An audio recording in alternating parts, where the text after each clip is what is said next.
I've already pre-recorded your bio and intro, so we'll just start with Ari. Welcome back, and we'll get into it. Sounds great. Right.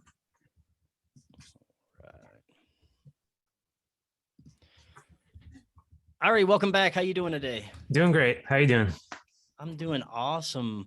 Last time you were here, I think we barely scratched the surface of the most fascinating discussion. It involves hijacked history, fake timelines, massive global cataclysms, and the possibility of a off-planet breakaway civilization that controls the fate of our society.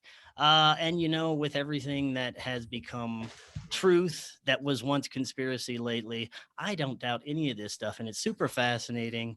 And that's kind of where I want to start today is really who and what this civilization was, where they're from, and how ancient are they and how advanced were they. But where should Absolutely. we start with that? At the beginning of the story, the origin story of Earth and all of the other planets in this solar system have been rendered by every religious indigenous religion in this world. Each religion remembers the memory from a different perspective, with different conclusions, and also different effects on their locality. Some people experienced cataclysm, some people didn't. So, what am I talking about? Talking about Saturnian cosmology. Saturnian cosmology, which suggests that um, Earth and the rest of the planets were born in cataclysmic events, in rapid succession, in short order of time, not millions or billions of years, but actually in years. And that these events are more or less like how life births as well. Like it's a big, violent process and then slow and steady stability afterwards. So the planets were all born in a violent process. This process was with the L-type brown dwarf system that later became Saturn, connected to our sun, and just kind of gave birth to all of our planets all at once.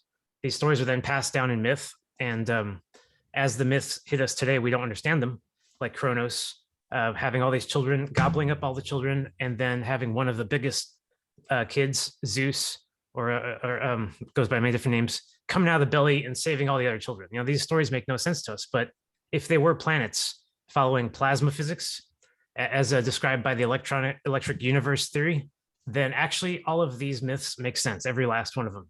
The ones that depict horrible fathers, horrible mothers, unrealistic families, that family lines that really don't add up at the end of the day, and so that's the essentially the beginning, the origin story of Earth is is passed on by these myths, and we've sort of rejected them and accepted this alternate cosmology, the one that's given to us by um, the science establishment. A lot of people don't realize that most of our science we have today, like NASA and so forth, actually came from the Vatican. People like Isaac Newton were high level in the Vatican, and they were extremely religious, pushing religious ideals at the time. Ideas that the planets were not created in short order, but actually created by God, and the hand of God actually wields everything throughout history from the beginning to the end. So we kind of have like the extreme religious version of monotheistic religious version where God did everything. Then we have polytheistic religions all over the world that say we don't really know who's in charge of this. We just know what happened. For example, Indian culture has many thousands of gods, and and so with Saturnian cosmology, we have this alternate explanation. Yes, it would happen in short order. Yes, it happened violently. Yes, it's very hard for the early humans to understand. But no, this was not an angry God. We don't have to continue to worship these guys in modern times. This is what Saturnian cosmology suggested, but also polytheism in the Eastern religions, in the Rus Horde Empire, Tataria, Siberia, those locations, they push polymorphism and polytheism. Sorry, I'm getting all my terms mixed up today. And in that religion, in polytheism, there was no superior God. There was no sub logos and logos above. There was just a bunch of deities that showed up in random order and then sort of fled the scene after a while. So you can see that there's a difference in opinion, a religious schism that sort of created it was found in Europe that fought over these two perspectives. One where God is doing everything and punishing us, and we have to sort of worship him. The other one that these events are completely natural and that there is no message to them except for the messages that we get. So sorry, I'm kind of rambling there, but that's sort of the just to cover a lot of stuff we talked about last time. Yeah. Yeah.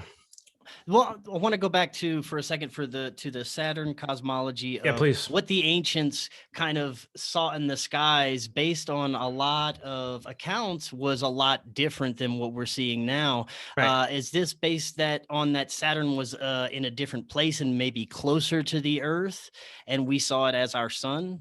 Right. In the Saturnian cosmology, all the planets were aligned in a collinear configuration, with Saturn and Jupiter being close to the sun, Saturn being the only thing we can see, with Jupiter being hidden behind it, and the sun being hidden behind Jupiter. So, for all intents and purposes, all the light and energy and life was coming from Saturn in the origin story. So, it actually makes sense that religions across the planet would still worship Saturn as the creator of what we thought was the universe back in the origin story. So where does this kind of advanced society come in? I know that you have theories that they kind of started out on Mars, was it? Right. So at the time in that collinear configuration, heaven was above, and Saturn, that was not a place you could stand. You could not go to heaven. That's why it was described that way. And the place you could stand, the highest place of all, was Mars. That was the only rock available to humans at the time. Above Mars was Venus, a plasma entity, and like I say, it can go there. So what they found at the very north pole of Mars was this completely idyllic, fantastic environment, one where a tremendous amount of amplitude energy flows through the ground, yet at a very low voltage that makes it very safe. And they can sort of invent and experience all technology right available in their face. It's not hypothetical. The energy is passing through the sky, hitting, passing through Venus, passing through Saturn. They see energy in its raw form, and they were able to harness it on the ground. They used gems, emeralds. They found out that these emeralds placed in the ground, they actually grow like fruit into large emeralds, and you can carve them back down into shapes and create entire structures out of them. We get all of our stories of Atlantis and these emerald cities from this origin story when all this technology was available and easy, and so to that point, there was no long invention of technology. There was no slow-paced harnessing of technology. It was all right there in the first 100 years, and and there was no reason to build stuff like airplanes or computers, because you could fly, you could communicate with gems. There's no reason to build well, you get the point. It was a time when we didn't rely on technology to survive. So therefore, technology itself sort of attained its prominence early on during the Golden Age, and then after the Golden Age ended, all of this technology and knowledge was lost. Not only lost, but we couldn't even reproduce it anymore. With these emeralds and stuff, you can't reproduce that kind of energy because we don't have that energy flowing through Earth these days anymore. We're in the post-cataclysm time now. Well, right now, before I turn anything over to you, October, I want to know, what are your primary sources for a lot of this research and information? I've totally started out with Immanuel Velikovsky, and I definitely recommend a starting place with him. In the early 20th century, he wrote Worlds in Collision and several other books, which are extremely groundbreaking and threatening to the establishment. They basically dispelled everything the establishment was pushing. And this was before Carl Sagan. In fact, Carl Sagan was what came out of the debate with Velikovsky. You can see that back in the 60s, they did not teach kids about stars and planets in school. This was, in fact, they didn't want anyone to know about these things back then. This was all within the religious context. And it was people like Velikovsky and even Sigmund Freud who came out with extremely threatening statements. Freud said Moses must have been an upper class of the Egyptian empire. He could not have been, a slave. It's impossible. So people kept saying stuff like that in the early 20th century and suggesting that the Vatican, they're not telling us the origin story as they want, as it really is. They're telling it to serve their purpose of power, control, and to make us believe that everything was God's will. So I start with Velikovsky, and I go into modern people like David Talbot, who made that video in 1995 depicting the Saturnian cosmology from the beginning until the breakup, and that just the visual depiction of the planets really gives you the impression of how it works. If we don't see these simulations, we'll never understand what Saturnian cosmology is trying to tell us. Right on. October, any questions? Sure. I guess the first question I have, listening, because Ari went pretty fast. Yeah, I was trying to sorry. take notes. That's okay. Where do the gods come from in your theories? I mean, you were mentioning like the gods and the, pantheons of like Greek and Egyptian and things like that. And if we do look at all those stories, even the Norse, there are a lot of similarities between the hierarchy of the gods and what their responsibilities and powers, so to speak.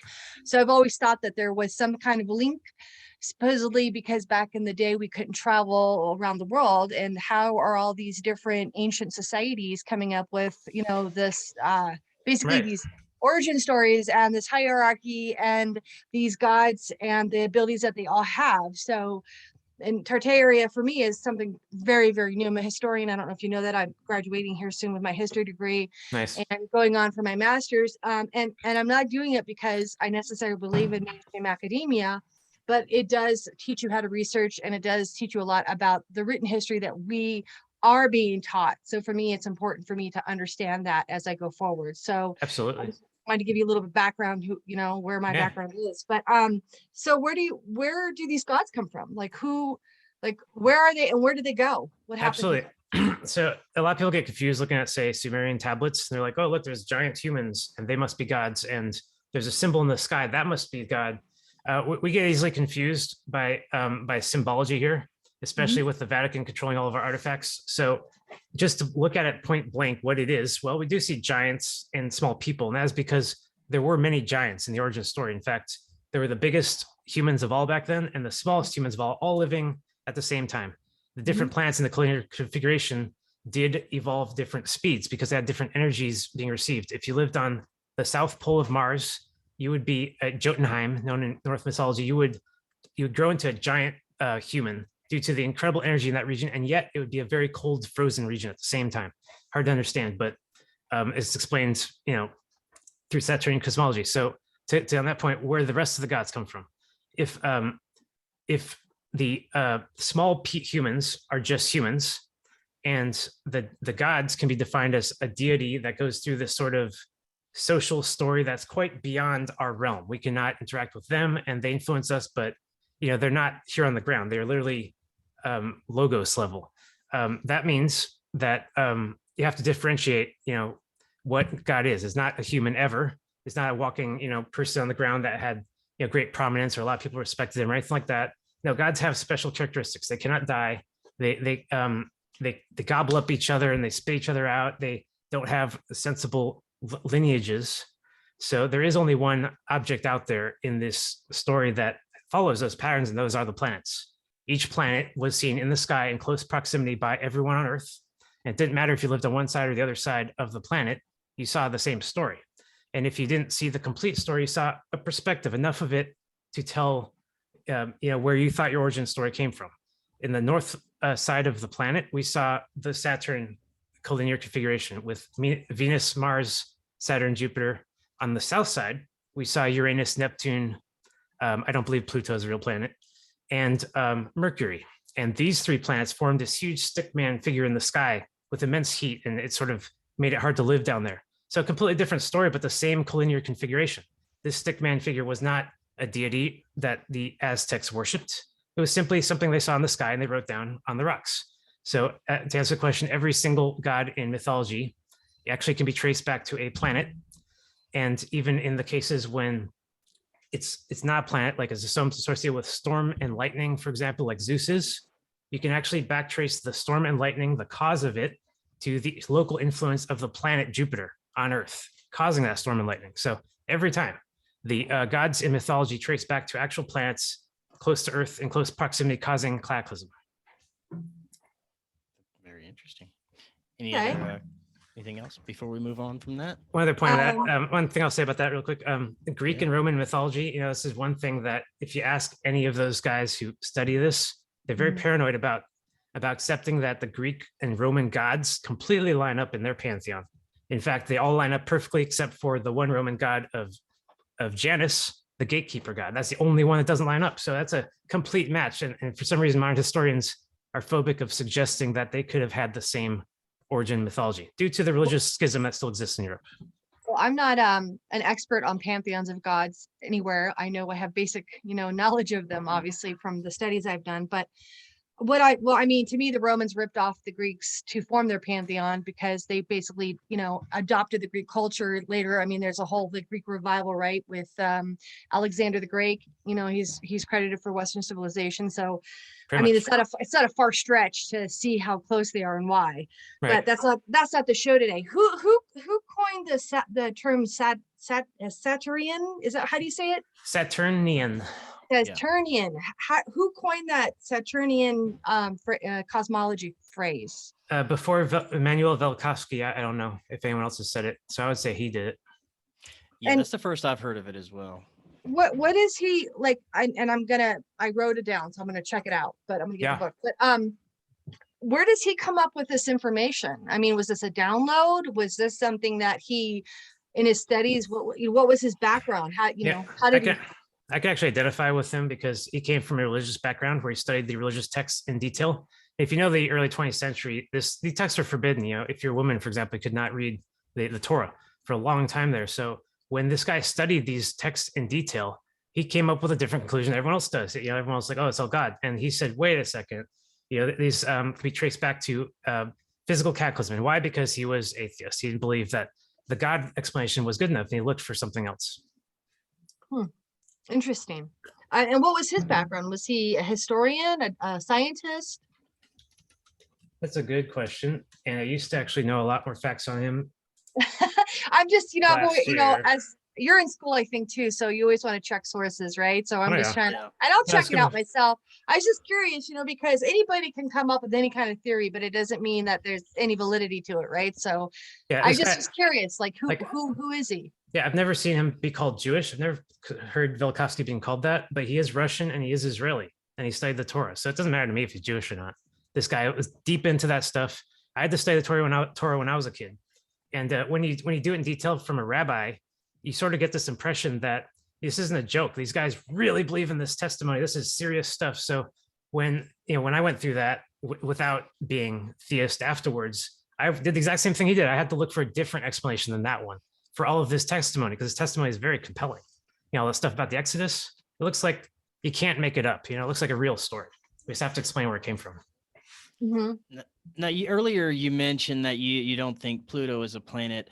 It seems that astrology plays a huge role when it comes to the outlook in determining not to say future events, but future energies and things that may come to pass that you can kind of time by the sky clock, if you want to say. Do Right. you think that astrology is a major part of what this kind of breakaway civilization used to kind of go off of what they were planning for future events? Yes, I do believe that astrology is a religion and it represents the foundation of all religion that we know today. Might sound weird, but astrology is beneath Christianity, Islam, and Judaism. It's right there in the Old Testament.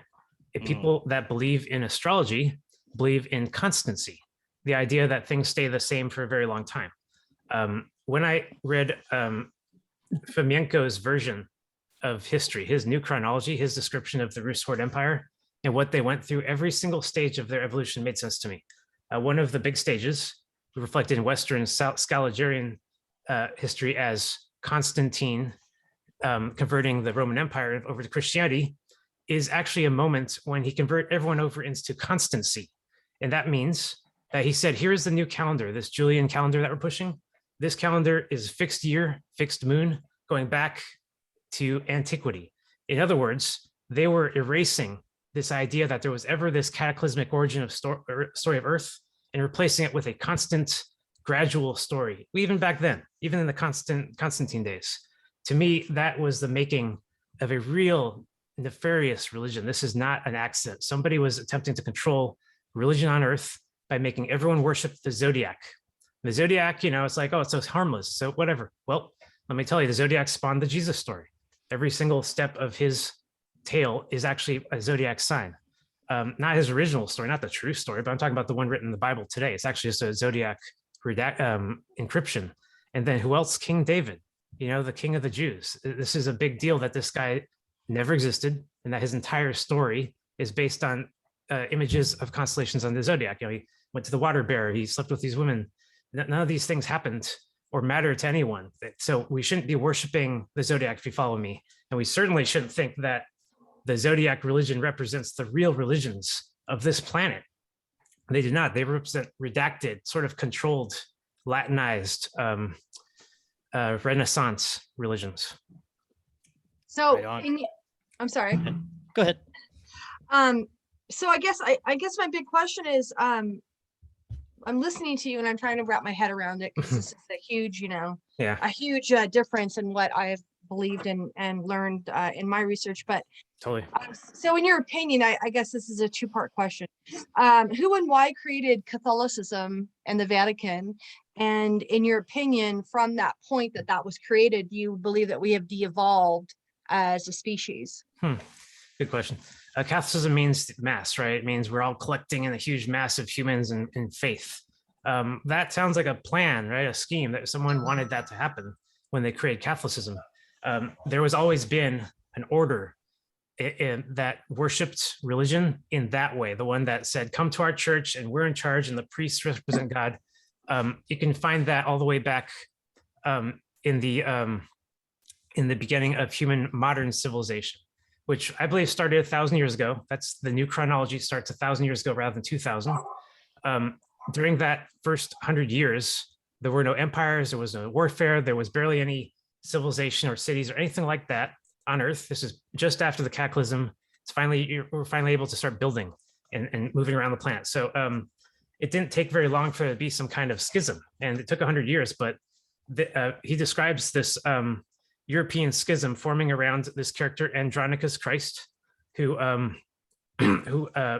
threatened monotheistic religions so broadly that it basically reverberates in that religion today. I won't get too much into that story, but there's an Eastern version of the Jesus story that was completely erased. In fact, his name did not have letter J in it because the Cyrillic alphabet does not have that letter. His name was Andronicus Christ, and he was the first emperor of the Rus Horde Tatarian Empire that would later be created in his name. Now he didn't actually go around creating an empire, but due to the events of his life, which I won't get into, they were they had such an effect on people around them that they basically formed empires, formed cities, Alexandrias, as they're called, around the world, pushing his narrative essentially. Now we think that's the Alexander story, right? This is where Fomenko points out that Scaliger may have, or some Western historian may have redacted one story, duplicated over and over into many others. When up to the point when Jesus is crucified, that is the official Jesus story as written in the Bible, heavily redacted. After the crucifixion, that story becomes Alexander and Muhammad of the Islam faith. It's the same character reflected in a different way, more militaristic. Now this guy is traveling to other countries, which we didn't think Jesus ever went to, and he is founding cities, creating an empire. It's the rest of the Jesus story that we don't talk about in Western civilization, which really leads me to believe that Jesus was not killed on the cross. He was crucified as a form of punishment. But if he really was a giant human, not the small size human, then he didn't die that day. He went on to form the empire. And that one moment created this Western versus Eastern religious Orthodox schism that lasts till today. And that's where, to get to the question, is Catholicism a bad thing? Well, I'll tell you what's bad about it. The Catholics all came from the Rus Horde Empire in Siberia, in the East, far beyond the Kremlin. They did not come from Italy. They're kind of living an illusion, a Scaligerian Romanov illusion that the Roman Empire existed in Italy. And it didn't. A small vassal state did exist in Italy and Spain and many other regions there. It was part of a world empire at the time. And when that world empire fell apart, 1775, due to its inability to rule itself, the aristocracy fell apart. Some regions declared independence. America did, 1776. Other regions did not. And some regions like England, for whatever reason, decided to pretend that they actually were that empire going back 1,000 years, that all of those kings that were their kings actually in England. We don't see evidence of any kind of kingdom in England. We see a lot of castles, sure, but not a kingdom. And they're just my point is that as the Protestant movement represented all of Western Europe, and the Inquisition movement actually came from the East. That means that the whole Protestant versus Catholic schism is actually, well, it's fake. It represents the real schism of East versus West, where the West completely won and erased and stole all of the history of the East, renamed the locations and the people, and then went further. They stole all of the history of Africa and all their people too. And we see today the Old Testament is actually a combination of both histories. All this stuff from Africa about the Exodus, which happened in Africa, and then all this stuff about, you know, Esther and the king, which happened in the Kremlin. So these are stories that have been ripped apart and reorganized by the Western historians. Now, this is apparently, a massive undertaking and something that would have had to have been agreed upon by some global elite society. Right. Yeah. Now, well, where do they originally come in? And you were talking about this off-planet society? Did they originally come from Mars? Is these the ones that we're talking about? Well, I definitely believe humans were on Mars since the origin of Earth. They've always been there. They've had very hard time living there. It's scarce resources, limited water, so forth. Very, very cold. They have been wanting resources from Earth this entire time, ever since they broke away. And the technology that they have is only a few hundred years ahead of us. It's not like ancient aliens or anything. It took them a long time to get those UFOs and all that, flying saucers, which only appeared in the 18th century. And before that, they had very limited control over us. They had just one big tool, telepathy. Anytime Earth and Mars are in proximity, when our electromagnetic fields bump against us, we have the ability to do telepathy. Telepathy, I believe, represents the causality of every vision that's written in our literature, in our testimony. Stuff like Joan of Arc. There's no reason to doubt that Joan of Arc saw a vision and got instructions from somebody to commit warfare. You got to ask, why would some deity or saint want humans to fight? I don't know, but I do know why Martians would. They want us to fight so that they can control us. And it seems to me that from the Crusades to the Reformation versus the Inquisition, leading up to modern wars, every single war was designed to keep them in charge of us at the end of the day. Not a single war in this world can be logically explained. Not World War II, forget about that one. Not World War I, where no one knows exactly why we even, fought just because someone was assassinated. The Civil War, which everyone fights about today, which the real truth of the Civil War is completely different from what they say it was. Huge army from the North invading, shock and awe campaign. And before the Civil War, the Revolutionary War, which was hardly a war at all. It was just a bunch of hill battles, and it had some crazy facts to them, like the tornado that saved George Washington in the Battle of DC. Go look it up. Huge tornado / hurricane shows up and destroys the British Army and throws their cannons into the sky. This is in our literature. It's not a conspiracy. It's just we have to explain what these events really mean. What I'm saying is that they want us to believe warfare is just a human element. It's just something that we do, and it is not. It is something not in our nature at all. It's very, very hard to convince us to actually go to war. That's what I think. Very interesting. Is this what they call Mars retrograde? When Mars is in retrograde, when the electromagnetic fields get close, when they say, "Oh, don't make any major business decisions," That's or anything, Mercury. That's it's Mercury retrograde. No, you're right. right. You know what I'm saying? Like, is that like Mars retrograde? Because that's like absolutely right. There's a huge controversy there. The scientists will laugh at you and say, "We explained retrograde a long time ago. It's nothing." They can't explain it. There's a weird bump in the orbit of Mars. When it gets close to us, it bumps, and the same thing happens with Mercury. So the retrograde can only be explained by electromagnetic influence of the planets on each other. That means they're sort of squeezing at moments in their orbit and then pushing away. I'm going to tell you one story about Mars, which sounds totally ludicrous, but this one researcher has studied 200 years of stock market history and decided that there is always a big pulse of stock market trade lasting about a month every time Mars is in proximity to Earth, going back 200 years. Without him making any conclusions, it really looks like they've been betting on our stock market for 200 years, So there's just a lot of reasons to believe that, yes, there's life on Mars. Yes, they severely care about what happens and influences affairs on Earth politically, money, religion, all of those tools are actually their invention, systems of control. It's not how we would ever have preferred it. It certainly isn't how things were done in the past. You mentioned that the Civil War was not what we're told it was. What can you tell us about that? That might be more true to reality than what we're being Right. told. Well, basically, everyone says Civil War is about racism, and it was inevitably that people were racist and led to war, either in retribution or for the purposes because they wanted slavery or they didn't, basically. And now, in reality, we have this repopulation of Earth that occurred during that time. Now, that's not even talking about the mud flood event or the reason for it. This happened for sure. It's called the orphan trains. You can look it up. Orphan trains were created all over Europe and America and China, like everywhere, and Australia in the 19th century, early 19th century, for the purposes of bringing just an unlimited supply of orphans into these cities, which for some reason were empty, to repopulate them. That happened.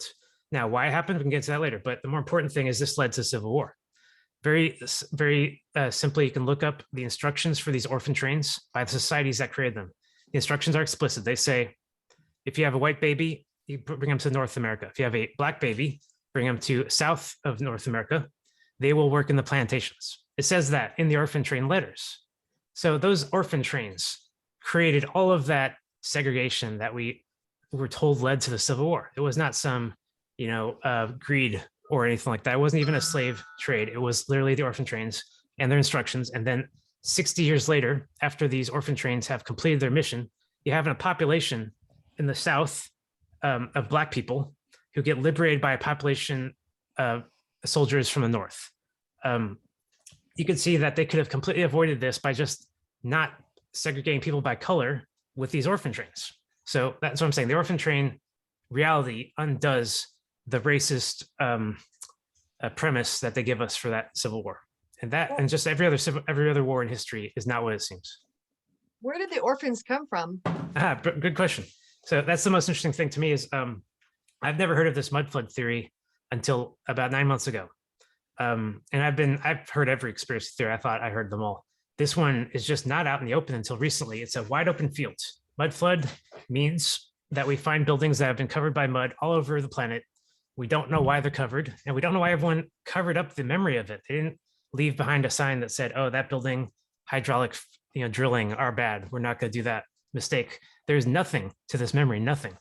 So it occurs to me that the memory was actually, or this event, regardless of why it happens, it was definitely some sort of reset of our civilization. And during that reset, they had the ability to tell us changes in our actual history, and we would not know better. But it would take us forever to figure it out. So did they do it? Yes, I do believe they did it. More importantly, how do you lie about history? How is it possible to actually, to reorganize things without people finding out? And I think at the end of the day, there's certain rules that you have to follow. You cannot make up stories. They're impossible to make up stories that could possibly compare to the real stories.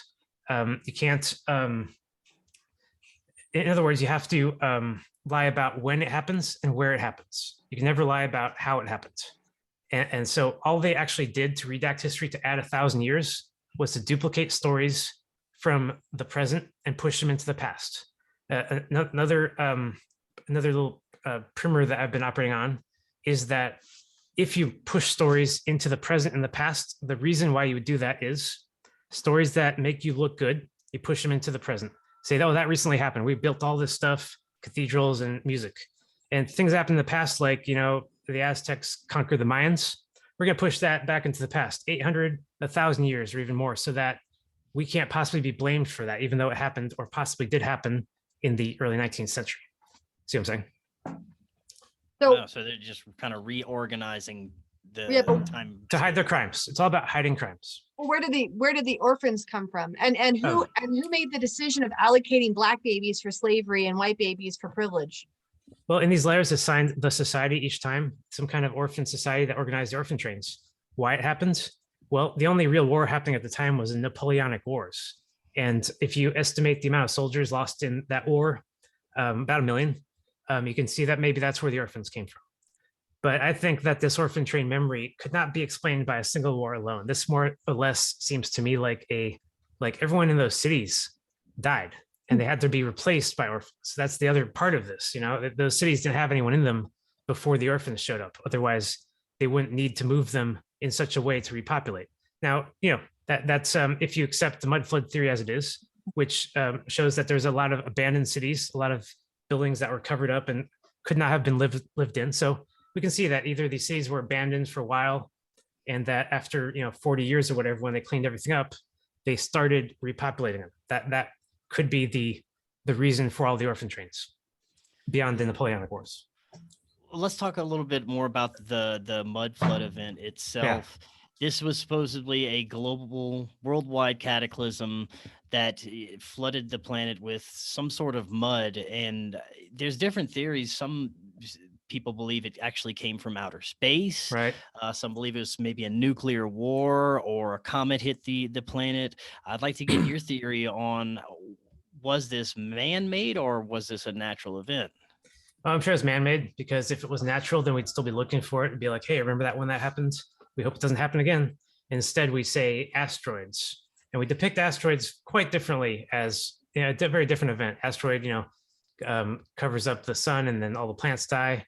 But in this event, this mud flood event, you got all this mud, right? I mean, where the hell did it come from? That's the first question to ask. I would say the real first question to ask is, where did all the energy come from to move all that mud? If it was a space event, natural event, I think we would be looking for it in the present, and we're not. So that I think we just ruled that out. We're not looking for it. It was something that was man-made, that was covered up, a memory that we don't want to talk about, period. So I go straight to why it would happen. It seems to me that this event, the mud flood, followed the Napoleonic Wars. It also seems to me that Napoleon lost in the Kremlin in such a way that does not make any sense. That war made no sense. He should have won. And that he more or less had the upper hand ideologically, religiously. He had everyone in the world on his side back then. He had no reason to even think he was going to lose, kind of thing. It was just such an obvious reversal. When Napoleon lost, everything that we know in modern day was set in motion. Everyone that ever allied with him realized that they never should have allied with him in the first place. We get these stories: hear no evil, see no evil, speak no evil. Right? Where does that come from? From 200 years of people avoiding people like Napoleon, like Hitler, like Trump. When they show up, when they say, here's the revolution, it's really happening, and they say, I don't hear anything, I don't see this, those guys were rewarded when Napoleon went down, for sure. When the Tsar of Russia, when he was speaking of the defeat of Napoleon, he was actually trying to convince his own people that it was not a divine intervention, because all the people were saying it was. If you look at Europe, every single aristocracy in the 19th century had the same slogan: God save the king, God save the queen. Every one of them. For some reason, they all believe the same thing, that God had intervened and defeated Napoleon, and that he actually, influences events today. So back to the mud flood. It does really seem to me like the mud flood is what made everyone believe that God had showed up again. Here's, the sky closes up and falls, lightning hits everything and destroys everything. It kills all of God's enemies, all of Napoleon's allies, the giants, for example, of America. They all become instantly petrified. They have nowhere to hide. This could only be depicted as God's will. If you lived in a cathedral, you would have survived it, because the cathedrals, which are designed as cathodes, where I get the name from, are harnesses for electricity. They can actually protect you during an incredible cataclysmic lightning storm. And so again, people that hid in the cathedrals were vindicated for their faith. I could go on all day about that, but it does seem to me that that was not an accident to make it seem like God had showed up and defeated Napoleon. That was actually on purpose, that someone designed it that way to look that way. They didn't want advanced technology showing up and tripods and lasers, because that would give their technology away. They had to use something that looked like God. My hypothesis is basically the mud flood energy events, because I'm looking for the energy, right? It doesn't matter to me what type of device was constructed. All that matters to me is that it's absolutely possible for one planet in close proximity to another one to release a tremendous amount of energy all at once that is received by that other planet. And we know what happens. In the cataclysmic origin story of Earth, you have mountains forming and craters, planets being ripped apart.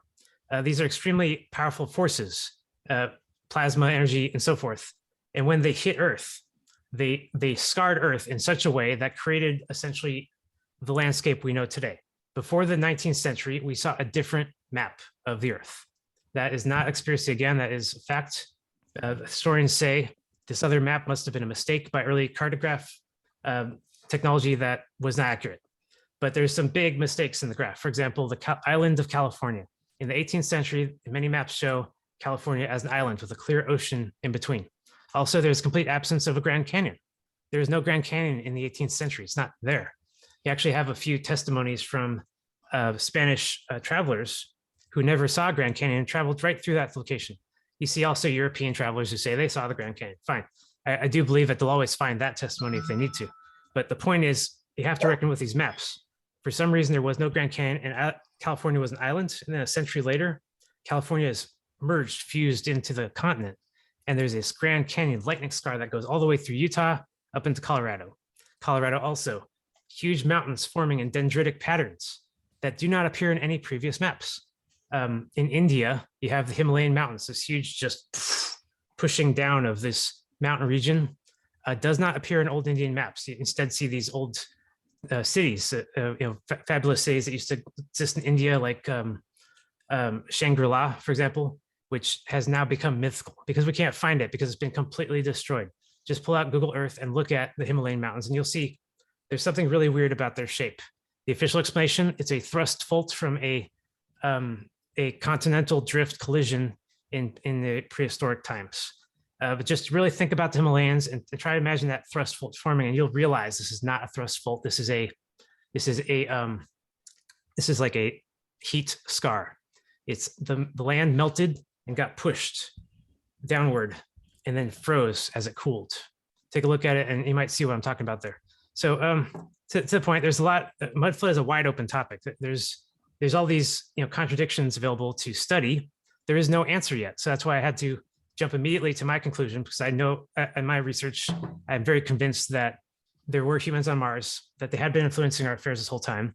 And then when things go bad for them, when Napoleon turns the Jesuit plan on itself and frees everyone from this monotheistic religion, that they have no way to reverse it except for to destroy him and every one of his allies. So that's the conclusion that I settled with. And then I found all this other evidence, like, predictive programming and The Simpsons showing us a laser. They're captured by aliens on Earth and they build this huge laser as slaves and they shoot it at another planet. They're telling us these things. It also shows up in old fiction, like I can't remember the names. Those 1940s shows. A laser from another planet is in a lot of our fiction. It's even in Star Wars. So they're kind of showing it to us in a way that we swallow, and then we would never believe it. If anyone would, like, I come here and I tell you, yes, a laser might have been used on Earth in the past, they'd be, oh yeah, right, like Star Wars, right? So predictive programming is extremely effective to continue to cover up this memory. To me, because I've always been fascinated with the legend of Atlanteans, Atlantis. Yeah. So to me, like the laser, I don't know so much if it's like our technology we have now. If you were to take somebody 1,000 years ago and show them this computer screen that we're talking across the country, or lights in a house, or plumbing, a toilet flushing, they would think it's magic. So I don't necessarily think that a laser. I think back like the Atlanteans, in my research, what I've come up with is that they were able to utilize all of their senses, including their pineal gland, their sixth sense, and they could definitely utilize the energy through crystals. And I believe that a laser would be equivalent to them focusing and harnessing an energy through a crystal to achieve whatever, whether it was to light up the civilization, or to, I don't know, whatever, to power up a flying vehicle, whatever that would be.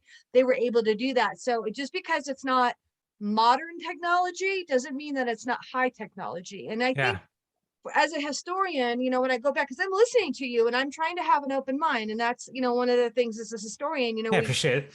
Try not to have our bias, a personal, because right now I'm listening to you and I'm going, okay, well, what about the Sumerian cuneiform tablets? We're talking Genesis, who talks about, basically the book of Genesis in the Bible, about how life began. That's 6,500 years ago. So according to you, civilization's only been around for 200 years, or I'm sorry, 1,000 years or 2,000 years? Mars civilization, 1,000 years. The whole origin of Earth, probably about 4,000 years total. So, okay. So when we're talking civilizations, and I mean, okay, the mythical underwater city of Dwarka, India, mythical, right? Didn't, oh, it doesn't exist. Well, recently they found it. It's dated to 9,500 to 12,000 years ago, which if you looked at the great deluge, that would line up with estimates of that. And of course we have, LIDAR technology, carbon dating, all kinds of technology out there now that, dates scientifically dates, different things. Of course, you can't date stone, right? That's why I think a lot of the ancient people, you have the Easterhead Islands behind you, use stone to kind of carve out their memory. And when you talked earlier about burying, why would they bury anything? Well, I mean, let's look at history, right? The Dead Sea Scrolls, they were hidden in a cave. Why? Because they knew that they had, foreign enemies coming that were going to burn or destroy all of their history. Göbekli Tepe, purposely buried, dated 12,600 years ago, approximately, right? So we're talking about these civilizations that I'm not saying that you're wrong, and I'm not saying that your theory can't line up with history, right? What I'm saying is, I think it goes back even further though. Like Right. you're talking specifically about Tartaria, right? You're not talking about Atlantis, which I really don't know a lot, so I can't say, but from everything I've read and studied and listened to Chris's show and other shows about Tartaria, because it fascinates me, honestly, fascinates me. I truly believe, like and the stuff and the studies I've done on Atlantis, I truly believe that they come from Atlantis, some kind of a remnant, fringe, like populace that survived whatever cataclysm struck Atlantis and destroyed it. Right. And I think that Atlantis may, and this is just a theory, have derived from Mars. Yes. So I that's kind of where, like, I've been reading and, kind of like going back through history and listening and studying and just kind of, and what do you think about that? Well, I think, Ari, you and I talked about this last time. I asked you what you thought about, carbon dating and things that were dated for thousands and thousands of years ago. Yeah, go ahead. What are your thoughts about that? Well, yeah, and I'd love to hear a historian's opinion on this. Just starting from scratch, if you were to start from scratch and try to prove to somebody that something is a certain age, artifact or building, and your evidence was mostly going to be carbon dating, which, assuming that you could do it correctly, would show an accurate date based on carbon dating technology as it stands today. And then also referential stuff, like you have, some library that still exists, has a book still exists that says that these people are real, that kind of thing. What do you believe is a non-controversial piece of evidence, something that could not possibly be forged or made fraudulent? Do you believe that carbon dating is that technology, or do you believe that they could essentially be lying about the scale of carbon dating? You're asking me this question? Yeah.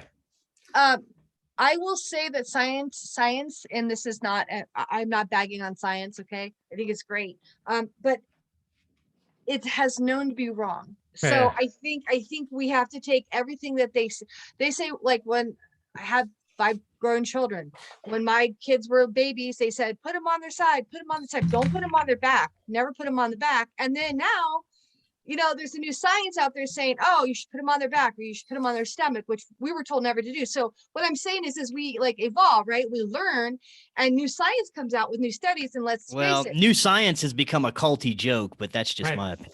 But okay, that's a good point, Chris, though. Good point. But and that's true, and that's where I was headed. Thank you, Chris, for the segue. It also depends on who's paying for the study. Right. Because I just read 2 articles. One supports the ice cap melting, right, on Antarctica, and the other one saying that it's not, that the CO produced in the atmosphere is a natural occurrence that happens, and we go through cyclical periods on Earth of cold snaps and, glaciers melting and then reforming. Right. So, but then you look at who paid for these studies and you're like, okay, well, nice kitty. That makes sense, as to, why these scientists are coming out. So this is like where I'm trying to get my historian brain to not have bias when I'm listening to this. Right. And I am not saying at all that our history books, I have very strong revelations and thoughts about, like, written history, what we consider history. Right. Go ahead. Let me just, I was posing that question because I wanted to categorize the different pieces of evidence that we have for historical reference. And one of them is carbon dating. The other one is, much more reasonable, like books and stuff that people are actually there and saw it. I would say one of the only references we have, like say in the Old Testament, is a lineage. This person begat that person. And without those people telling us who their parents were, we would have nothing, It's in pretty the convenient that the Vatican ordered record keeping yeah of births and deaths and marriages. yeah I mean, because then you can go back and write, then and of course that could all be forged or changed or whatever. yeah, exactly. But that's the only thing we have. So we use that. So in Bach Saga, for example, we got these two histories. One of Bach Saga, the actual family, and it's like this guy, that guy, ancestors, going back 1,000 years, very fascinating, detailed. And then this whole other history about 30,000 year younger Dryas. And my first question always is, wait a second, your book says your family history in great detail. It does not show 30,000 years in great detail. We don't have the day-to-day over 30,000 years. So it occurs to me that any kind of estimate of thousands, 10,000s, 100,000s is never going to have the critical evidence to back it up, which is the day-to-day references, some textbook that wrote down every day, every year, or every person, or whatever it takes to get us to believe that this really happened. Instead, we have people saying, we believe that this rock shows carbon decaying at a certain rate. And if we look at carbon in other rocks, see at the rate of their decay, we can estimate how old the rock is. That's just the weakest argument of all. And I think once you rule out carbon dating, you see how really just kind of shoddy our history is. It's based entirely on who has access to the artifact. And every time we talk about artifacts, there's just another layer of controversy. Where do we see these artifacts? Oh, in the British Museum. Where they get them? From China. So we have to trust the British that they weren't lying, that they stole the artifacts from China, which they stole and committed a crime at the time, and that the artifacts are real. This is a lot of layers of trust, and it is not a verifiable history at all. It's just what the historians tend to use. We found the artifact, therefore we are the authority to this truth. So are you saying in the Tartarian theory that your Tartarian theory, maybe personally, is that we've just been around for 1,000 years and that's it on the earth, like humans, that's it. And we derive from Tartarian and we've been completely, so our ancient or innate memories have been basically washed away. And now we're controlled by a central, like elite, group of people, whether it's a family or an organization, whatever. And that, so you're saying like Sumerians didn't exist or ancient Egyptians didn't exist? Or well, Sumer's location, right? They existed. They have tablets that survived. Most artifacts did not survive, but they did. And they hold them up high and they say Sumerian tablets prove that these guys existed at this age. Well, how do you know it was 3,000 years ago? We don't have any proof of that part. There isn't a record from then till now. So we're trusting the historians because they have access to these artifacts that the Sumerians were the most ancient of our races, rather than just another place on Earth. There are many places, many names, all existing at the same time, not in order, not ordinal, but in the same time. I guess what I'm really concluding is that the history that they give us is quite insulting to me as a human. I do not believe that humans spent hundreds of thousands of years with sticks and stones just to evolve everything that we know in the last 200 years of technology. This is way too slow. And as for your question of, do I believe that this society is ruling us right now? That sounds too recent too. No, that can't be it. It has to be that they've always been ruling us. And the explanation comes from Atlantis, where Atlantis was sort of the center of reality back in its day. It took a fall. And then those people who were in charge of the world back then, they didn't want to lose control. They wanted to keep it going. And so those Atlanteans. They controlled Atlanteans then. Well, the Atlanteans, the highest of technology, the most elite, the ones pushing, say, democracy and stuff, they called themselves the tree of knowledge. They did not share this technology with the rest of the species. Otherwise, we'd be living in a very different reality. They suppressed it, and every single technology that we know today, from airplanes to computers, has some sort of horrible suppressed technology in it. These computers, for example, microchips, we don't even know how they're made. We don't know how microchips are made. And now Ford has to shut down their entire truck line because they don't know how to make microchips. These are major questions to ask. How do airplanes fly? We told just aerodynamics, even though they fly right through, storms just fine. There's clearly a suppressed technology occurring on every level of our society here. And this is not the height of technology we're living in. This is more of a dystopian reality that we're all so, keen on.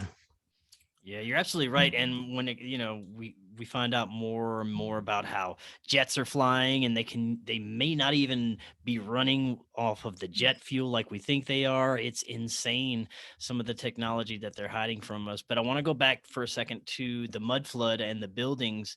Do you have any kind of, what's the best evidence that you may be able to share with us of these buildings that may have existed pre-flood that they may have just dug out? I know that they have examples pretty much across the globe, right? Yeah, I'm just getting best proof. There are so many researchers on this that have gone way beyond anything I'm going to do. If you type in Google and images mud flood, you'll at least find half a dozen pictures which show what they're talking about. What you're looking for is buildings with doors and windows below ground. Doors and windows should never ever exist below ground. There's no reason to do that. So that so many buildings exist with such a thing has to be explained. You also find some control opposition mud flood topics, which will say, you know, yeah, this location in Haiti really did get flooded by a volcano. Yes, we do know that one because that one has reference to what happens. You know, it wasn't a covered up memory. It was remembered as a volcano. So Yeah. Right on. That's very interesting.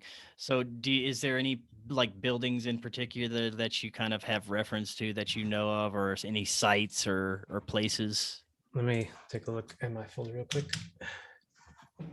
And while he does that, is there any other questions that you had, October?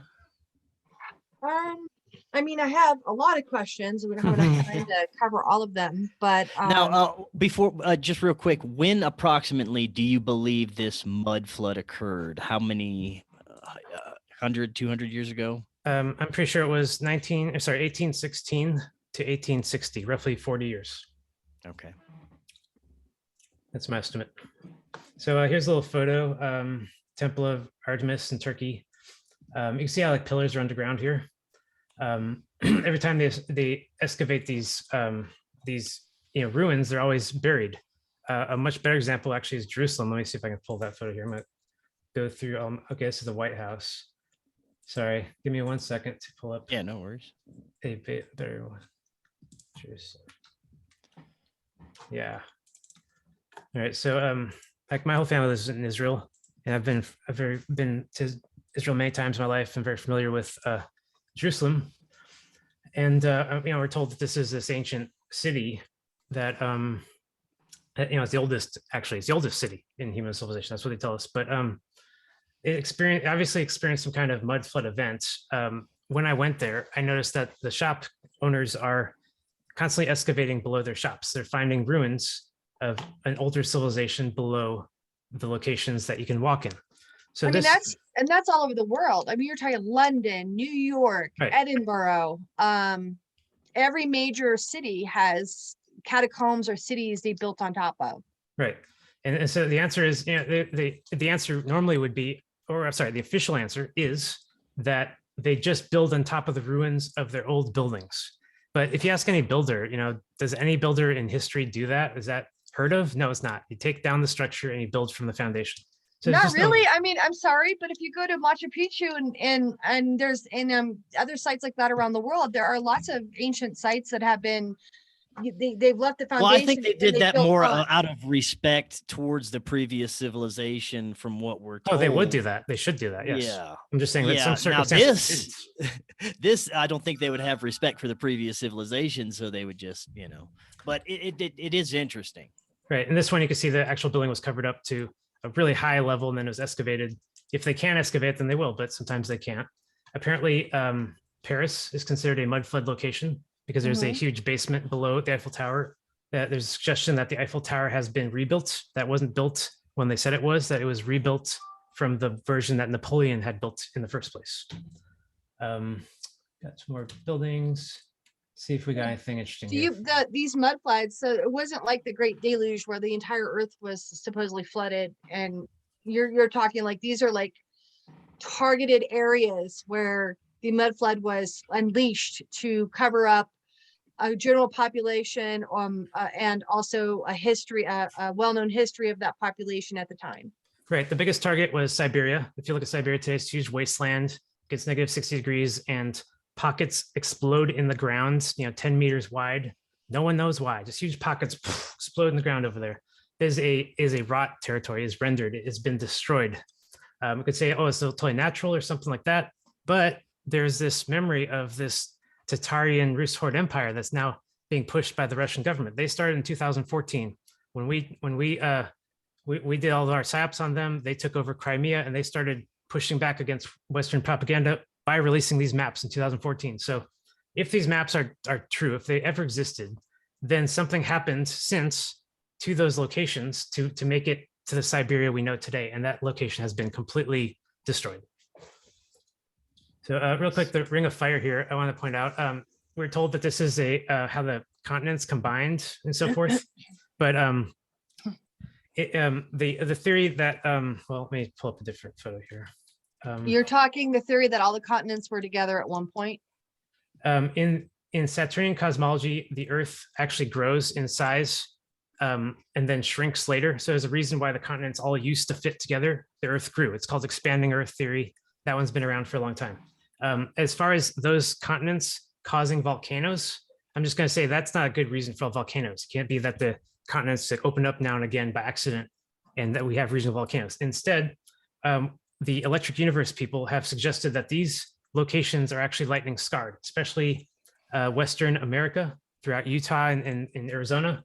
You got desert that's been lightning scarred, not by heat, but by lightning, and that the ground melted and formed all these loops and weird shapes in Utah, amazing, red landscapes that people visit.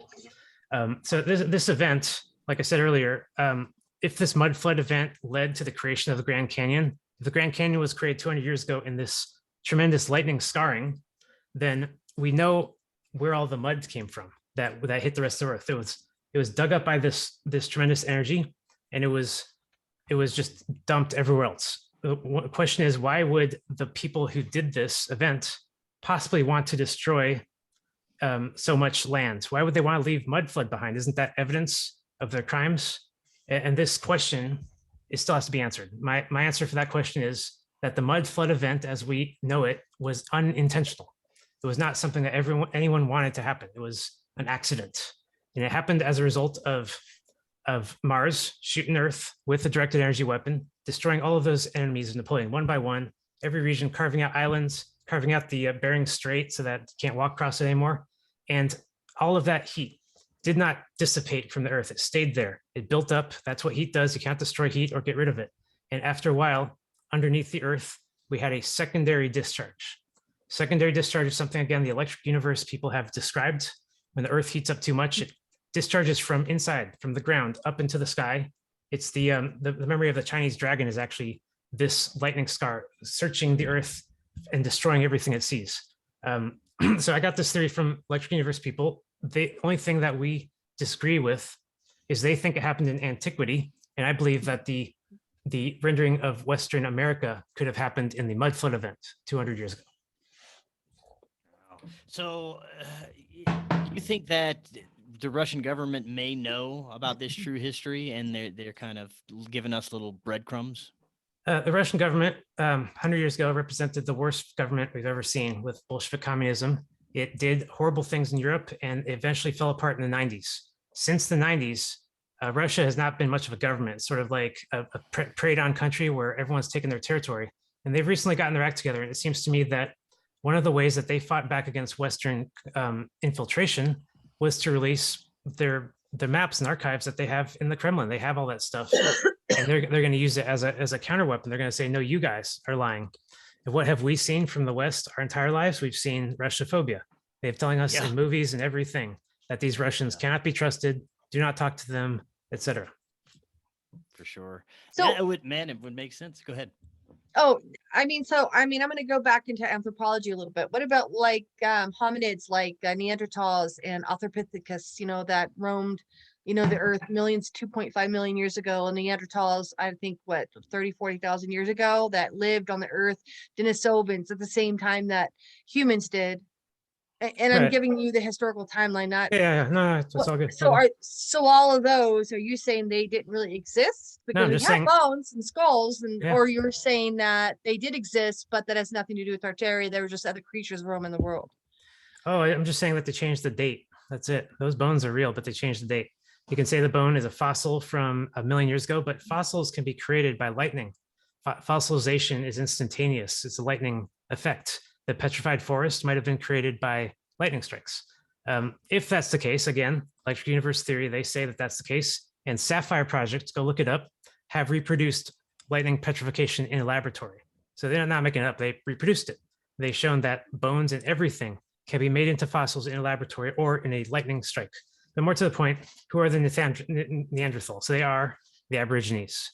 Every time we hear about the colonists in places like America and in Australia, we always hear about the races that were there before. And those races were always lied about. They're always given false origin stories and so forth. And like I said before, one of the big tricks of redacting history is pushing your own crimes into the past. If the Neanderthals were all wiped out naturally by disease or something a million years ago, then it's not our fault that the Aborigines have all been wiped out in Australia in the last 200 years. See what I'm saying?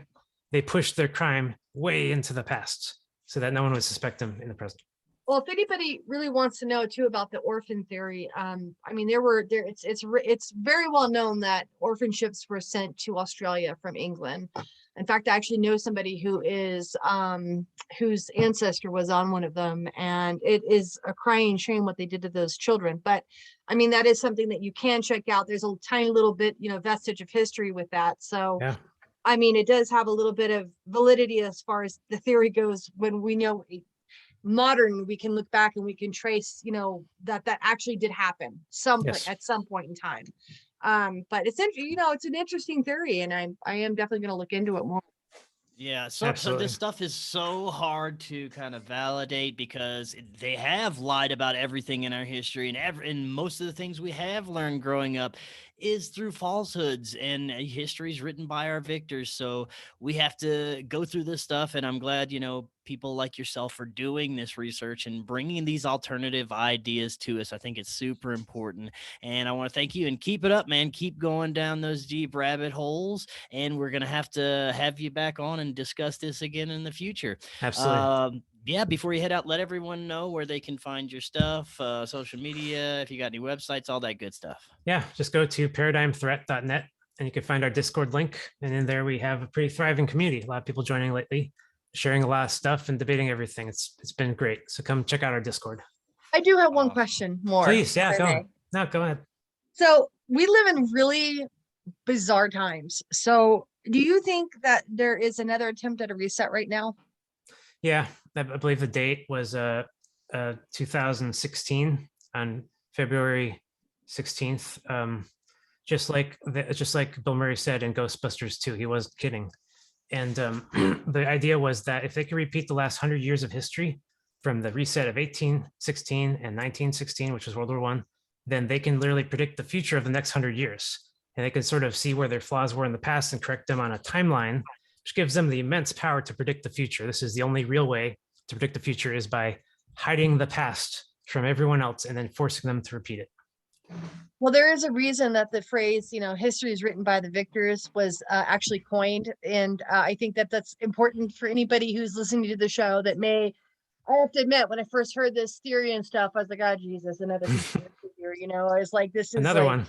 Yeah, I mean, and I mean, come on, we're inundated now with, and because of the invent of the internet and constant and instant communication, there's a lot of false narrative out there. And I'm not going to use misinformation, but we have to be careful of where we, look to get our information, and, who we really put our trust and faith in, because I mean, there was a meteorologist in the 19th century that actually came up with Pangea, the theory of that all the continents were connected. Don't ask me his name because I'm terrible with names. But and he was laughed at and scoffed, and all these geologists and historians and anthropology was a budding science at the time, were just thought he was crazy, and then after he died, he was vindicated, because in the 30s and 40s, the scientific community came out and said, hey, gee, makes sense. They actually do fit together like a puzzle, and this probably did happen. And then they had geological evidence of a cataclysm that made that continental drift happen. So who knows? Yep. All our science is like that. Yep. For sure. Well, Ari, thank you so much again. We'll definitely be having you back on sometime in the future. Absolutely. This was a lot of fun, guys. Thank you, Chris. Awesome. Thanks. Nice to meet you, Ari. You too, October. We'll see you around. Until next time, everyone, have an excellent evening. We'll be talking again tomorrow. Bye, guys.